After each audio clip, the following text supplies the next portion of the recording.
Hi, associates. Today we'll be talking about ergonomics. But what is ergonomics? Well, ergonomics is an applied science concerned with designing and arranging things people use so that people and things interact most efficiently and safely. It's also called human engineering or human factors engineering. Ergonomics is also defined as the design characteristic of an object, resulting especially from the application of the science of ergonomics. When we talk about ergonomics, the idea that most comes to mind is correct seating posture, but ergonomics is present in many applications, such as an ergonomically designed computer mouse, and even ergonomically designed gardening tools.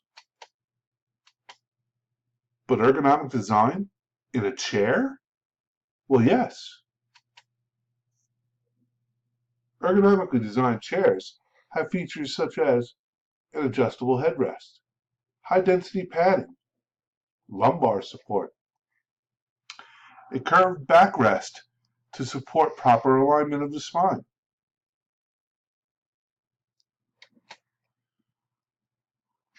What about our bestseller, the Polang chair? Well, as you can see, the Polang chair has many of these features present. Ergonomically speaking, the Polang chair provides ergonomic back support, an optional ottoman for putting up those tired feet, and a cushioned headrest for proper neck support. As you can see, the Polang chair is designed to relax and cradle you in comfort.